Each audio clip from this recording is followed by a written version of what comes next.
Hello everyone, welcome back to एएसडीट। तो आज इस वीडियो में हमारा टॉपिक होने वाला है राउंड 3 के बारे में, चाहे तो वो ऑल इंडिया कोटे का हो या फिर डिफरेंट डिफरेंट स्टेट्स का।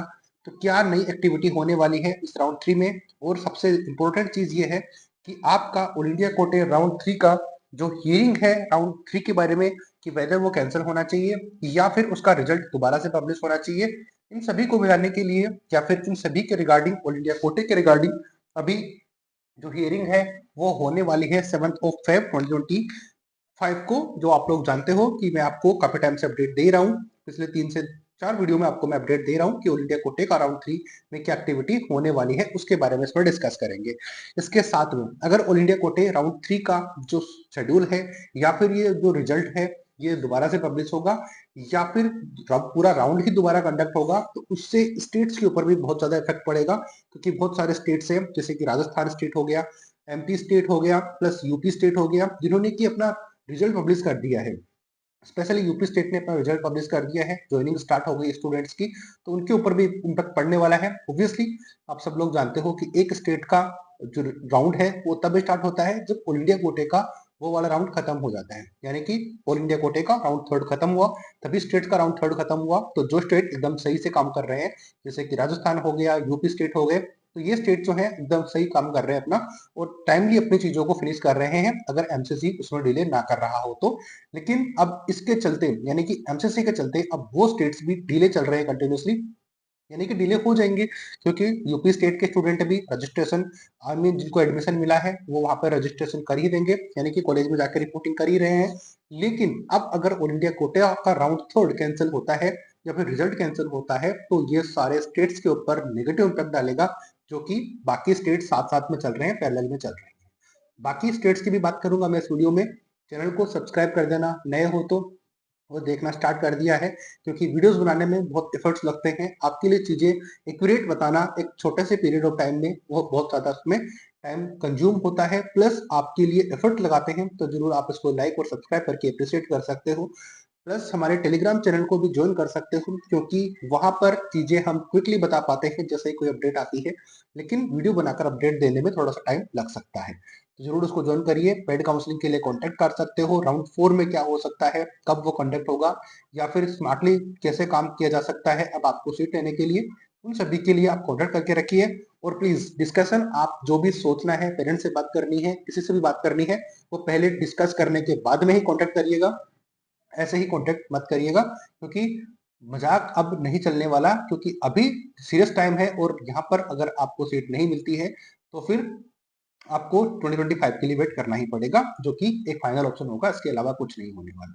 तो चलो फिलहाल स्टार्ट कर लेते हैं बिना कोई प्रॉब्लम के कि कौन से स्टेट में क्या एक्टिविटी होने वाली है। ऑल इंडिया कोटे का तो हियरिंग आज 7 Feb को है, तो जैसे ही इसके बारे में अपडेट आ जाएगी उसके लिए सब्सक्राइब कर लीजिए, मैं आपको अपडेट कर दूंगा कि वेदर रिजल्ट कैंसिल हुआ है और क्या उसमें चेंजेस हुए हैं उसके लिए। नेक्स्ट चलते हैं किसी स्टेट के लिए, तो एमपी स्टेट। तो एमपी स्टेट के ऊपर आखिरकार चलते हैं कि इन्होंने भी कभी कभी ये सोचते हैं कि हम भी काउंसलिंग का पार्ट है, तो हमें भी कुछ ना कुछ एक्शन लेने होते हैं, यानी कि इनको भी कुछ एक्टिविटी करनी होती है। लेकिन एक्टिविटी ये क्या कर रहे हैं, तो 6 Feb 2025 का ये नोटिफिकेशन है, तो notice regarding extension of the last date of joining for the candidates who have been allotted the seat in round 2।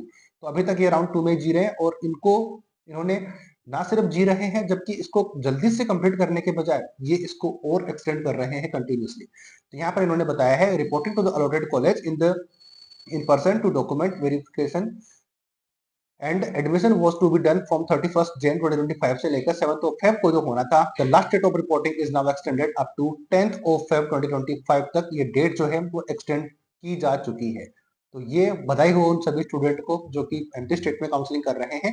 तो यहाँ पर उनकी डेट जो है कंटिन्यूसली एक्सटेंड हो रही है, और अगर वो पीछे चल रहे हैं राउंड्स में, तो उनको ये करना चाहिए कि जल्दी से जितनी जल्दी हो सके इस राउंड को खत्म किया जाए, लेकिन अभी तो एक्सटेंशन पे ही लगे हुए हैं कि एक्सटेंड राउंड को कर रहे हैं। The revise time schedule in enclosed below this notice, the window for accreditation for the MP pop-up round is permitted admitted candidate is also extended up to 11 Feb 2025 तक। रात को 12 बजे तक तो आप अभी ये भी डाल सकते हो कि हम अप राउंड के लिए अपग्रेड करना चाहते हैं। तो ये और डेवलपमेंट है एमपी स्टेट की तरफ से, बहुत बहुत अच्छी इन्फॉर्मेशन इन्होंने दी है, तो इसका क्या कर सकते हैं। एक और नोटिफिकेशन एमपी स्टेट ने डाला था, जिसमें कि उन्होंने बताया था कि रिगार्डिंग री रजिस्ट्रेशन, अब स्टूडेंट के सामने एक प्रॉब्लम आ रही थी कि एमपी स्टेट ने तो किसी भी राउंड में रजिस्ट्रेशन ओपन नहीं करे, लेकिन ऐसा कैसे हो सकता है? इवन कल ही हमारे पास एक कॉल आया था जिसमें स्टूडेंट पूछ रहे थे कि सर इन्होंने तो हमें चांस ही नहीं दिया कि रजिस्ट्रेशन हम कर पाएंगे, लेकिन हमने बोला था कि रजिस्ट्रेशन भी ओपन करेंगे, ऐसा नहीं हो सकता। तो यहाँ पर देखो, the portal for the registration shall be open from 6 Feb 2025, शाम को 5 बजे से ओपन हो चुका है कल से, और ये 10 Feb 2025 तक रात को 12 बजे तक चलने वाला है। तो fresh candidate who have qualified in NEET PG 2024, तो रिवाइज नोटिस करने के बाद में पहली बार ऐसा हुआ है कि इन्होंने अपना रजिस्ट्रेशन विंडो है ओपन कर दी है। और ये कब तक है? ये 10th of Feb 2025 तक होने वाली रात को। The notice regarding one time registration published on 3rd October 2024 stand cancelled. तो जब इन्होंने ये वाली बात बोली थी कि अब दोबारा से रजिस्ट्रेशन ओपन नहीं करेंगे, तो याद करो वो स्टार्टिंग वाले दिन जब हमने बोला था कि हर स्टेट अपना रजिस्ट्रेशन ओपन करेगा कट ऑफ रिवाइज होने के बाद में, तो ये आपके सामने है। तो ये हुई एमपी स्टेट की बात, जिनको प्रॉब्लम हो रही थी कि रजिस्ट्रेशन ओपन होंगे या फिर नहीं होंगे, और राउंड 2 की क्या एक्टिविटी है, दोनों मैंने आपको स्क्रीन के ऊपर दिखा दी है। तो अब इसके अकॉर्डिंग आप अपना काम कर सकते हो। नेक्स्ट चलते हैं किसी स्टेट के ऊपर है, कर्नाटका स्टेट। अब कर्नाटका स्टेट ने भी आपका जो रिजल्ट था उसमें उन्होंने बहुत जल्दी डिसीजन लेते हुए ये डिसीजन लिया है कि जो स्टूडेंट एडमिशन लेना चाहते हैं, यानी कि जो 63 स्टूडेंट थे जिनको कि ऑल इंडिया कोटे में भी सीट मिली थी और कर्नाटका स्टेट ने भी उनको सीट अलॉट कर दी थी, तो वो स्टूडेंट अब इनको कैंसिल करके इन्होंने ये कर दिया है कि इनको एडमिशन ये नहीं देंगे, इनको ऑल इंडिया कोटे में मिल गई है, तो इनको हटाकर ये सीट जाएंगी अब नेक्स्ट राउंड में, यानी कि राउंड 4 में। अब नाम जो भी है आप खुद अपना नाम रख लेना, चाहे वो स्टेट रखना चाहो या फिर स्पेशल स्टेट रखना चाहो, मोबअप रखना चाहो, उससे क्या ही फर्क पड़ेगा। ठीक है, राउंड के नाम से मुझे फर्क नहीं पड़ता है। तो ये 63 सीट जाएंगी ऑल इंडिया को, सॉरी स्टेट के, यानी कि कर्नाटका स्टेट के राउंड 4 में, तो वहां पर स्टूडेंट को एडमिशन नहीं पाएगा। और इन्होंने अब नया चीज अपना नोटिफिकेशन डाला है कि जहां पर पेमेंट और फीस जो कर सकते हैं वो 7th ऑफ फेब से स्टार्ट कर सकते हैं, और जो लास्ट डेट ऑफ रिपोर्ट करने की है वो 8th ऑफ फेब 2025 उन्होंने कर दी है। तो जिन स्टूडेंट को एडमिशन मिला है कर्नाटका स्टेट में, वो जाकर अपनी एक्टिविटीज कुछ इस तरीके से कर सकते हैं राउंड 3 के लिए। आती है बात समझ में। ऑल इंडिया कोटे का डिसीजन आना है 7th ऑफ फेब को, तो उसमें मैं आपको अपडेट कर ही दूंगा। बात करते हैं कुछ और स्टेट्स की। बात करेंगे नेक्स्ट स्टेट आता है पंजाब स्टेट। पंजाब स्टेट ने क्या किया है, जैसे कि मैंने थोड़ी देर पहले बताया कि अगर तो ऑल इंडिया कोटे का जो कि डिसीजन आ रहा है आज 7th ऑफ फेब को, तो अगर तो उन्होंने अपना रिजल्ट कैंसिल करते हैं, यानी कि थर्ड राउंड को फिर से कंडक्ट करते हैं, तो स्टेट्स के ऊपर भी प्रॉब्लम आने वाली है। तो उसी के चलते ये यहाँ पर पंजाब स्टेट को प्रॉब्लम हुई है, यानी कि इन्होंने ये बोला है कि regarding declaration of final provisional result third round PG medical counselling under the PG 2024, अब ये रिजल्ट जो है पब्लिश होना था, क्योंकि जो कि 6 ऑफ फेब 2025 को होना था, अब वो कैप ऑन होल्ड कर दिया गया है। क्यों कर दिया गया है?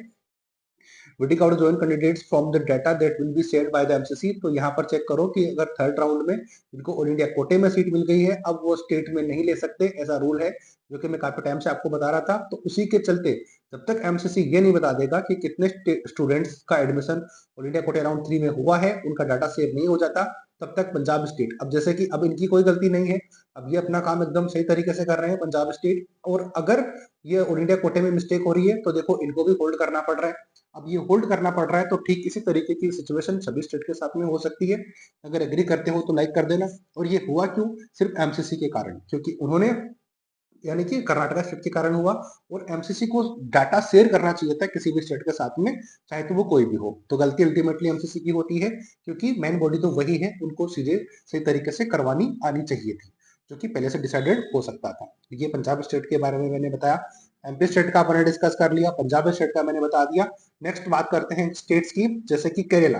अब केरला स्टेट ने अपने रजिस्ट्रेशन एक बार रीओपन करे हैं, तो जो स्टूडेंट पार्टिसिपेट करना चाहते हैं, हालांकि ये कंप्लीटली ओपन नहीं है केरला स्टेट, तो जो स्टूडेंट चाहते हैं वो अपना रजिस्ट्रेशन कर सकते हैं।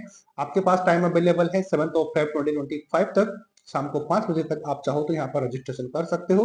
लेकिन अब जो स्टूडेंट पहले से रजिस्टर्ड ऑलरेडी है, तो वो क्या कर सकते हैं, वो ऑप्शंस को ऐड कर सकते हैं, डिलीट कर सकते हैं, या फिर रीअरेंज कर सकते हैं अपने रजिस्ट्रेशन को, यानी कि जो भी आपका नोटिफिकेशन आया था उसके issued earlier can be add delete and rearrange options if they wish to do so. अगर वो ऐसा करने की इच्छा रखते हैं कि हम मुझे कुछ चेंज करना चाहिए, तो आप इजीली यहाँ पर चेंज कर पाओगे।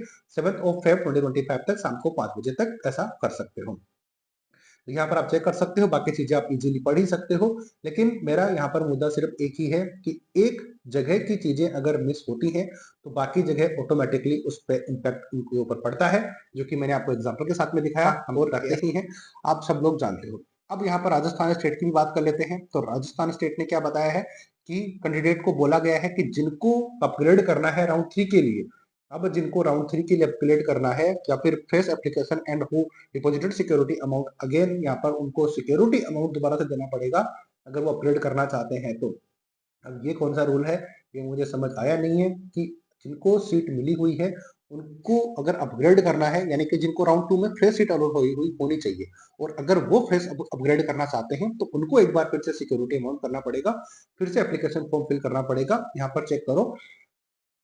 पर चेक करो कि राउंड 2 में जिनको seat completion of round 2 and willing to participate for upgradation in round 3 will be eligible only on fresh application. तो सिर्फ और सिर्फ तभी एप्लीकेबल हो सकते हैं जब वो फ्रेश एप्लीकेशन फॉर्म भरे एंड डिपॉजिट सिक्योरिटी अमाउंट, देखो फ्रेश एप्लीकेशन होना चाहिए and deposit security amount again, तो सिक्योरिटी अमाउंट अगेन उनको देना पड़ेगा। ही एंड यानी कि his and her earlier deposit security amount will be forfeited. अब ये क्या है भैया, इसको समझाने का सिर्फ एक ही मतलब है कि स्टूडेंट वही आगे जा सकते हैं जिनको रैली में अपग्रेड करना है या फिर किसी भी तरीके का कोई जॉब नहीं करना है, उनको रैली में सीट लेनी है, अपग्रेड करना है, तभी वो करेंगे। सबसे पहले तो राजस्थान स्टेट ने जो फीस रखी थी अपनी सिक्योरिटी अमाउंट वो 5 लाख रुपए थे, और अब अगर जिन स्टूडेंट को सीट लेनी है, अपग्रेड करना है रैली में, तो वो उनको सिक्योरिटी अमाउंट एक बार फिर पे करनी पड़ेगी 5 लाख रुपीज। अगर जिसको सेकंड राउंड में सीट मिली है तभी वो आगे अपग्रेड कर सकते हैं, अदरवाइज उनको वही सीट लेकर सेटिस्फाई रहना पड़ेगा जिसको कि राउंड 2 में उनको मिली है। तो इससे क्या होगा कि उन स्टूडेंट के साथ में फिर चांसेस हो पाएंगे जो कि रैली में सीट उनको नहीं मिली है और जो है कि सीट लेना चाहते हैं या फिर सीट ब्लॉक से बचाने के लिए ये सिस्टम हो रहा है। तो ये काफी हद तक ठीक है, लेकिन जिनको सीट मिली है उनके साथ में ऐसा होना थोड़ा सा अलग चीज है, बट जो भी है आपके सामने है। ये मैंने बताया कुछ स्टेट के अलावा यूपी स्टेट का रिजल्ट पब्लिश हो चुका है, आप सब लोग जानते हो। उसकी कट ऑफ मैं आपके साथ जल्द ही शेयर करूंगा, उसके लिए सब्सक्राइब कर सकते हो और कॉन्टेक्ट हमें कर लीजिए।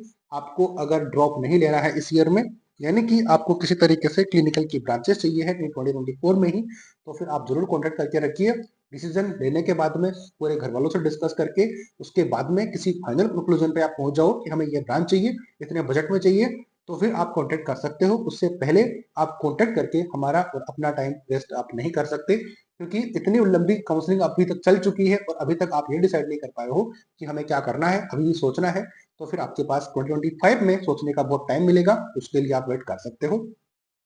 तो मैं अजय शर्मा एएस नेट के थ्रू आपको सारी गाइड प्रोवाइड करवा रहा था। उम्मीद करता हूं कि वीडियो आपको हेल्पफुल लगा होगा, और हो सकता है कि आज की डेट में आपको एक और वीडियो देखने को मिले, क्योंकि जो जजमेंट आएगा ऑल इंडिया कोटे की साइड से वो मैं आपके साथ जरूर शेयर करूंगा। तो उसके लिए सब्सक्राइब कर लीजिए, बेल आइकन को प्रेस कर लीजिए, और लाइक वीडियो को अभी तक नहीं किया तो कर दीजिए, ताकि आपको हर एक अपडेट यहाँ पर टाइमली मिल पाए। मिलेंगे नए अपडेट नए वीडियो के साथ, तब तक जय हिंद जय भारत।